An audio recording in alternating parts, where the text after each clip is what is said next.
Buenas tardes, licenciada. El día de hoy voy a presentar mi acordeón sobre la escuela de la filosofía. Y comenzando primeramente con las escuelas que se desarrollaron en la Edad Media. Aquí podemos observar que está la escuela jonia, que fue una escuela fundada en el siglo V a.C., teniendo como precursores a Tales de Mileto, Anaximandro y Anaxímenes. Fue una escuela filosófica materialista. Esta escuela parte de una idea central que se basa en un material es la base de todos los materiales. Es decir, para que esté una camisa se tiene que desglosar de ella otras cosas más, otros materiales. Y la principal esencia de las cosas es un principio no físico que dirige todo, es decir, siempre tiene que haber algo para que procedan las otras cuestiones. Luego tenemos la escuela pitagórica, que esta fue un movimiento esotérico, metafísico, que se desarrolló en el siglo V por Pitágoras y Samos.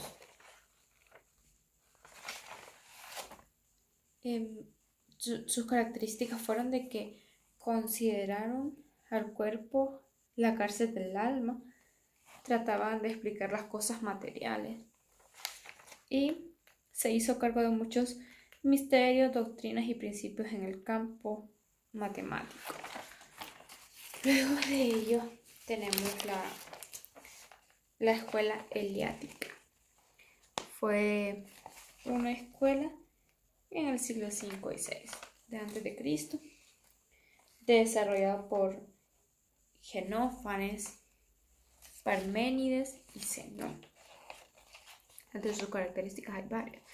Podemos mencionar de que se pone la característica que defendía que la jónica, como la filosofía, era meramente materialista. O sea, ellos tenían una idea completamente diferente a esto.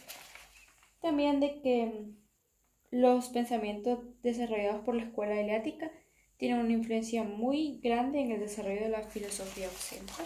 Sí, de aquí, de esta filosofía eleática, parten otros pensamientos de otros filósofos.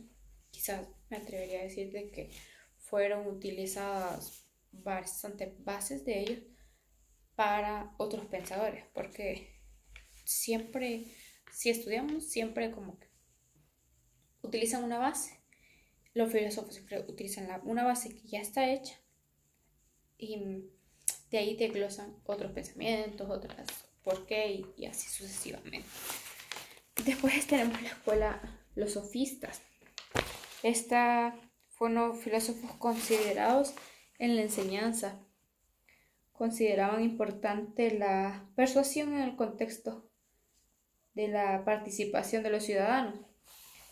Sus principales precursores fueron Pitágoras, Gorgias. Las características eran que empezaron con la retórica, el relativismo moral y el estudio del individuo. Continuando con la escuela de los sofistas, procediendo, ¿verdad? Le sigue la escuela de Sócrates. Sócrates fue un filósofo griego considerado uno de los más grandes de la filosofía. Entre las características de él, decía que el hombre no era capaz de alcanzar la verdad por medio de la razón. Lo moral era lo esencia, lo palpable, lo físico. El alma era una combinación de inteligencia y el carácter del individuo. Es decir, Sócrates vino a introducir un pensamiento completamente diferente de que primero pienso y luego existo y así sucesivamente. Hemos visto bastantes debates que surgen a través de estos pensamientos. Seguidamente tenemos la escuela peripatética. Fue antes de Cristo, fue fundada por Aristóteles. Es bien interesante porque esta escuela de Atenas se desarrolló junto con otros filósofos. Sin embargo, hubieron bastantes problemas y se separaron. Entonces fue cuando Sócrates regresó y fundó su propia escuela. que de hecho también la historia menciona que fueron varios filósofos que fundaron sus propias escuelas, básicamente en el mismo entorno. Como las características, los objetos del mundo real son réplicas del mundo de las ideas. Por ejemplo, algo surge gracias a que primero estuvo en una idea, en la mente, por así decirlo. Continuamos con la Academia Antigua. Fue igual fundada por Platón en el parque próximo a Atenas, es lo que mencionaba, de que fueron estos filósofos del área occidental que formaron estas mismas escuelas. Fundada por Platón, se diseñaban distintas materias como música, matemáticas, astronomía, es decir, más se enfocaba en el arte, porque recordemos que Platón fue considerado uno de los filósofos que hacían más énfasis en lo artístico. Luego está el agustinismo. Esta fue mencionada por Agustín de Hipona. Las características es que se trata de defender la primacía de la voluntad sobre el entendimiento, por consiguiente el predominio del amor sobre el conocimiento, de la intuición afectiva sobre los métodos racionales, la producción o de algunos conocimientos. Continuando con la escuela cirenaica, se ocuparon fundamentalmente de cuestiones de ética. Características: toda moral debe apuntar como propósito y fundamento de vida el placer. Es decir, de que el ser humano tiene que realizar actividades con el fin de el placer, es decir, sentirse bien consigo mismo. Estas son las escuelas de la Edad Antigua. Luego continuamos con las escuelas de la Edad Antigua. Aquí tenemos que mencionar la escolástica, resultado de la unión del pensamiento filosófico y el pensamiento teológico para comprender y explicar las revelaciones sobrenaturales. Sus principales precursores fueron Pedro Abelardo, Anselmo, Juan Duns, Guillermo de Ockham y Santo Tomás de Aquino. Vale recalcar de que en la Edad Media fue donde destacó bastante el pensamiento sobre la religión, es decir, ya no eran politeístas, sino que se enfocaban en un dios. Entonces, más que todo, la mayoría de estas escuelas se centraban en ese pensamiento. Aceptaron los postulados de la Iglesia Católica, hacen defensa del pensamiento dialéctico y el razonamiento lógico a partir de premisas y conclusiones derivadas de las mismas. También es importante el método de la dialéctica, porque menciona de que a través de premisas y conclusiones derivadas de las mismas. Es decir, si existe algo, también viene otra cuestión, y así como que todo va íntimamente relacionado, para de esa forma sustentar un argumento. Luego está la escuela de Oxford. Sus principales precursores fueron Roger Bacon. Una de sus características fue la ética franciscana, armonizar los derechos de Dios con los derechos humanos. Luego continúa la escuela de París, grupo de filósofos del siglo XIV que tomaron relevo de la escuela de Oxford. Se caracterizó por mantener el nominalismo y mostrar un gran interés por cuestiones de lógica. Después sigue la escuela de San Víctor. Principales representantes fueron Hugo y Ricardo, que fue uno de sus discípulos.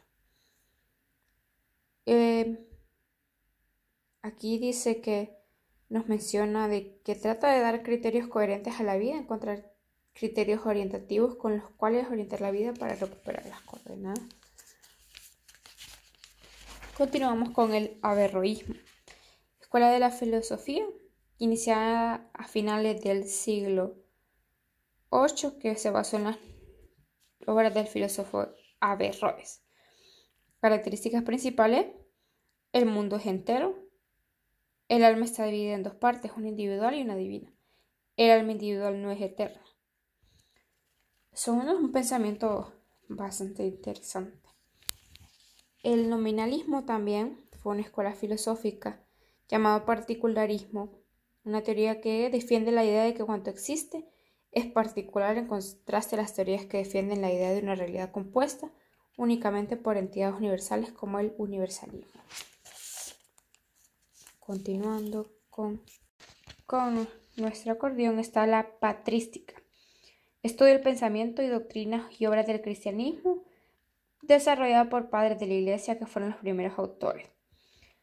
Algunas de sus características: antepone y defiende las creencias cristianas ante los dogmas paganos, considera la fe cristiana como única verdad y conocimiento, unifica los pensamientos filósofos, considera que Dios es la única verdad y guía al hombre, según afirma San Agustín.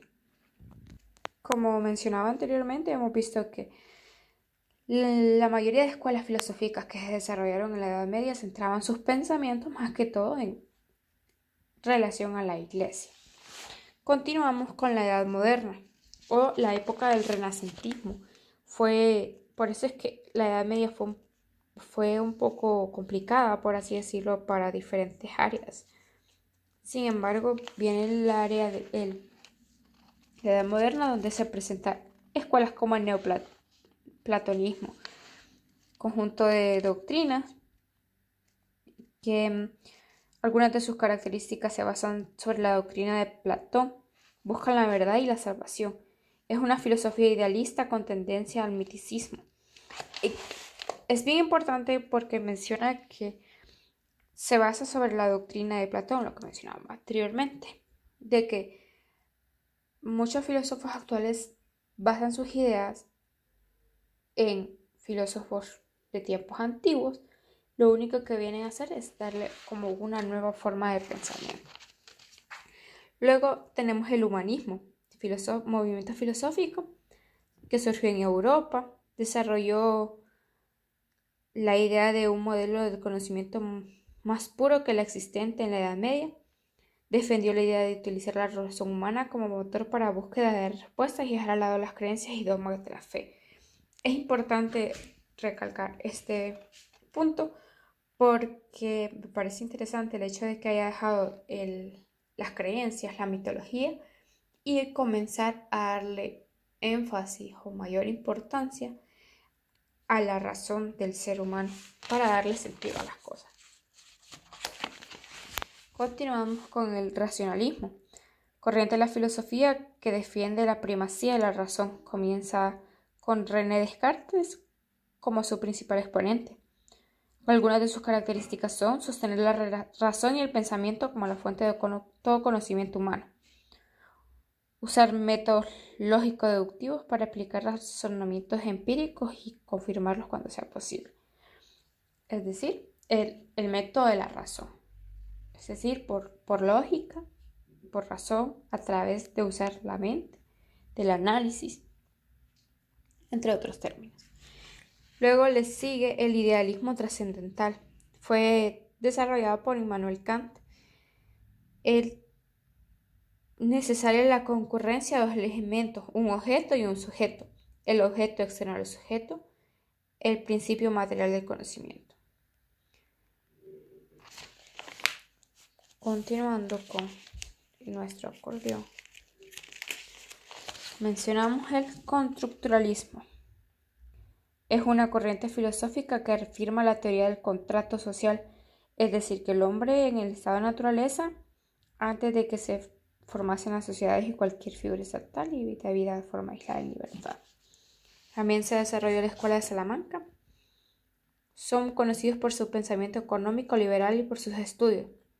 Es importante recalcar también que en la Edad Media se comenzaron a enfocar fue cuando sucedió lo de la guerra industrial.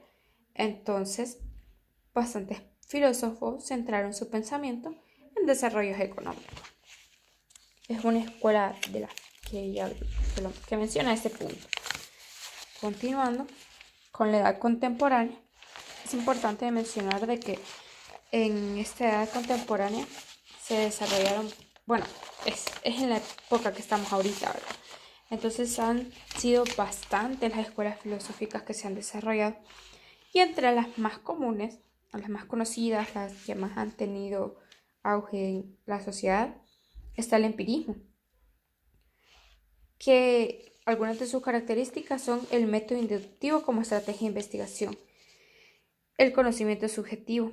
No existen unas ideas innatas, sino que el ser humano a través de la experiencia va adquiriendo conocimientos. Es decir, nadie nace sabiendo todo, sino que la experiencia hace el maestro. Muchas personas incluso está ese dicho, ¿verdad?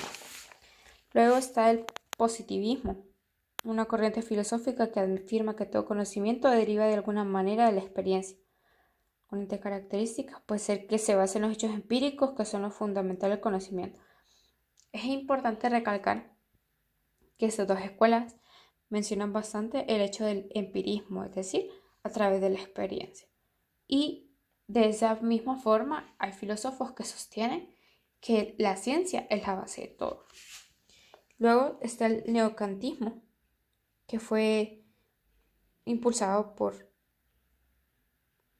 Helmut Leibniz y Hegel.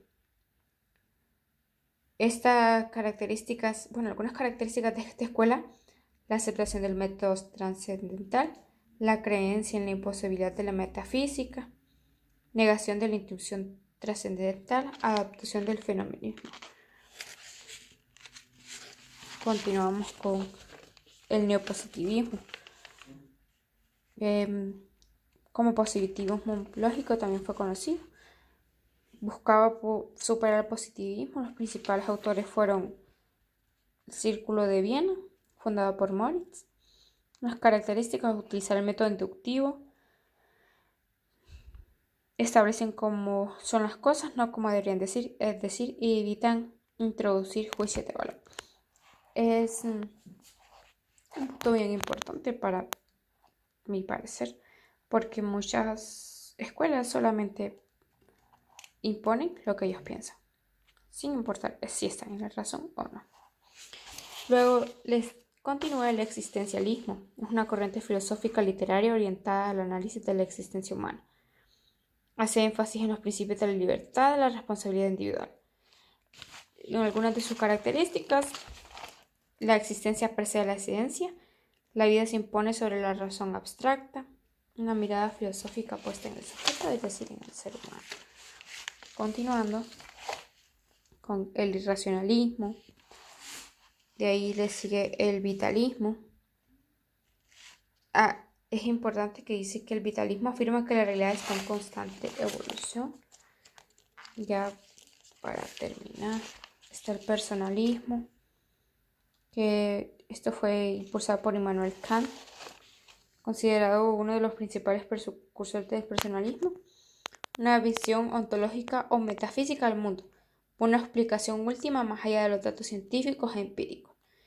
Es decir, es bien interesante porque se cuestiona más allá de lo que nos puede brindar una determinada fuente de información. Luego continúa el marxismo, que fue un método más que todo social, basado en la economía. Podemos ver algunos de sus puntos de vista. Y es importante recalcar que cada uno de estos filósofos, estas escuelas filosóficas que se desarrollaron en estos tiempos pasados, buscaban y tenían como finalidad la mejora de la calidad de vida. Algunos se enfocaron en descubrir el ser, qué era la esencia del ser que existe dentro de cada persona, si primero piensa, luego existe, o incluso ya los otros empezaron a mencionar cuestiones más espirituales, que los dioses, cosas así. Ya después vinieron unos a querer deshacer todos esos dogmas o esos pensamientos y a enfocarse en el desarrollo de la humanidad. Ya las escuelas filosóficas contemporáneas estudian más a profundidad temas que filósofos anteriores quizás solamente lo vieron o los mencionaron de alguna forma superficial. Es decir, lo que mencionábamos aquí al final del personalismo de Immanuel Kant. Entonces, él busca el ver más allá de lo que está. Igual con el marxismo, no están enfocados en un solo tema que como antes, sino ahora más que todo temas que puedan dar explicación a ciertas cuestiones de la vida. Como estamos en constante evolución, de igual forma la filosofía va evolucionando, adaptándose a los nuevos problemas que puede presentar el individuo.